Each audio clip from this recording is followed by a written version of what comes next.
हम कई तरह के सॉस बनाते हैं, लेकिन उसमें सबसे पसंदीदा सॉस हमारा होता है टोमेटो का, टोमेटो केचप।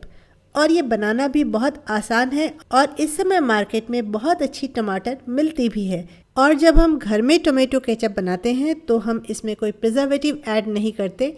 हम इसे प्रिजर्व करने के लिए सिर्फ विनेगर ऐड करते हैं और इसे हम रेफ्रिजरेटर में रख के पूरे साल भर तक इसका यूज़ कर सकते हैं।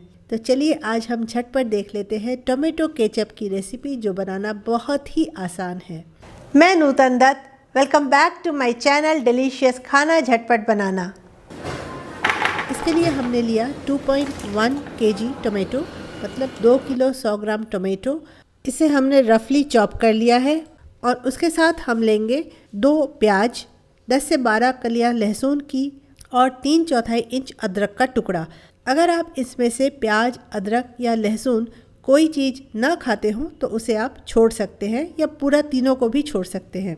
और साथ में हम लेंगे 6 से 7 साबुत काश्मीरी लाल मिर्च। तो एक कुकर में हम टमाटर, प्याज, अदरक, लहसुन और लाल मिर्च, इन सब चीज़ों को अच्छे से बॉईल कर लेंगे। मेरा कुकर यहाँ थोड़ा ज़्यादा ही भर गया है। आप कुकर को 2/3 से ज़्यादा मत भरिएगा और मीडियम हाई फ्लेम पर इसे हम 3 विसल आने तक कुक करेंगे। और उसके बाद कुकर को हम अपने आप आराम से ठंडा होने देंगे। कुकर में टमाटर जब पूरी तरह से ठंडा हो जाए तब हम इसे निकालकर मिक्सी में थोड़ा सा चर्न करेंगे। कुकर से हम पीसेस को निकाल के मिक्सी में डालेंगे और कुकर में जो पानी है, सिर्फ लिक्विड है, उसे हम ऐसे ही डायरेक्ट छन्नी में छान लेते हैं। तो पानी को हम छान कर थोड़ा अलग रख लेते हैं। इससे वॉल्यूम थोड़ा कम हो जाएगा और हमारा पीसने का काम जल्दी हो जाएगा। तो ये हमारा टमाटर का छना हुआ पानी और जो टुकड़े टुकड़े हैं उन्हें हम मिक्सी में थोड़ा सा पीसेंगे। बिल्कुल 20 से 25 सेकंड तक हम चालू करेंगे और 20 से 25 सेकंड बाद ही हम उसे बंद कर देंगे। और उसके बाद हम ये मिक्सी में जो हमें ब्लेंड किया हुआ पल्प मिल रहा है, इसे भी हम एक बड़ी छन्नी में छान लेंगे। तो हमें ये टोमेटो का प्यूरी मिल गया और वेस्ट को हम फेंक देंगे। तो इस टोमेटो प्यूरी में हम टोमेटो के छाने हुए लिक्विड को भी ऐड कर देंगे, जिसे हमने पहले अलग करके रखा था। और हमें बढ़िया सा टोमेटो का प्यूरी मिल गया है, लेकिन ये भी काफ़ी पतला है। अब हमें इसे गाढ़ा करना है और सॉस की कंसिस्टेंसी में लाना है। तो हम इसे गैस पर चढ़ा देते हैं। ये मेरा इंस्टाग्राम का आईडी है, वहाँ भी मैं बहुत अच्छी अच्छी फ़ोटोज़ और वीडियोस पोस्ट करती रहती हूँ और अपने इन प्रोसेस डेवलपमेंट भी शेयर करती रहती हूँ।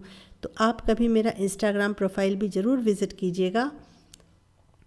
गैस पर इसे हम धीरे धीरे कुक होने देंगे।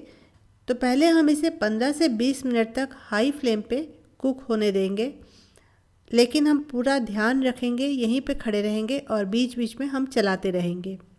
15 से 20 मिनट बाद आप देखिए इसकी कंसिस्टेंसी थोड़ी थिक हो गई है। अब हम इसमें शुगर ऐड कर देते हैं। मैंने यहाँ 300 ग्राम्स शुगर डाला है और साथ ही हम इसमें 3/4 चम्मच नमक भी ऐड कर देते हैं।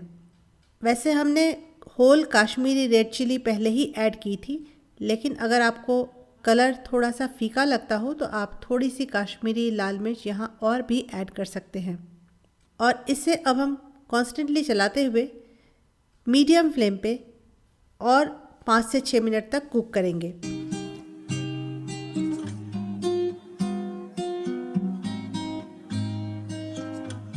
अब इसके बाद हम इसमें ऐड कर देते हैं वाइट विनेगर। वाइट विनेगर हम 9 टेबलस्पून्स ऐड करेंगे और इसे अब हम थोड़ा और कुक होने देंगे। फ्लेम हम अब लो कर देंगे और लो फ्लेम पे हम इसे करीब 10 मिनट और कुक करेंगे, जब तक कि पूरी सॉस की कंसिस्टेंसी ना आ जाए। मेरा फेसबुक पेज का लिंक दिया हुआ है, यहाँ पे आपको मेरे कई सारे वीडियोस के लिंक मिल जाएंगे। अभी आपको काफ़ी ध्यान रखना है और वहीं खड़े होकर इसे बीच बीच में चलाते रहना है। ऐसी ही और कई अच्छी अच्छी रेसिपीज़ देखने के लिए मेरे चैनल को ज़रूर सब्सक्राइब कीजिएगा। तो देखिए अभी ऐसा लग रहा है कि काफ़ी ये थिक हो चुका है और ठंडा होने के बाद सॉस थोड़ा और गाढ़ा हो जाता है। तो आप इसे एक प्लेट में निकाल कर देख लीजिए। अगर प्लेट में आपको ऐसा लग रहा है कि पानी सॉस से थोड़ा अलग हो रहा है तो आपको थोड़ी देर और कुक करना पड़ेगा। और अगर आपको ऐसा लगता है कि पानी इसमें से बिल्कुल भी अलग नहीं हो रहा है, पूरा एक जैसा ही सॉस प्लेट में है, तो इसका मतलब कि आपको सॉस की कंसिस्टेंसी मिल गई है।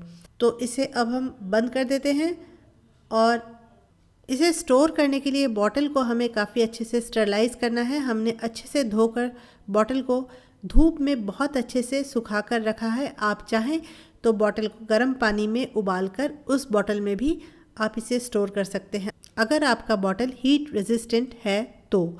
यहाँ एक बार टेस्ट भी कर लीजिएगा, नमक और शक्कर दोनों। इसे रेफ्रिजरेटर में रखकर आप आराम से साल भर तक भी यूज़ कर सकते हैं, कोई प्रॉब्लम नहीं होता है। अगर आपको मेरी रेसिपी पसंद आई हो तो प्लीज़ लाइक और शेयर करना बिल्कुल मत भूलिएगा और कमेंट करके ज़रूर बताइएगा कि आपने टोमेटो सॉस बनाया या नहीं। और अगर आप मेरे चैनल पर नए हैं तो सब्सक्राइब करना बिल्कुल भी मत भूलिएगा।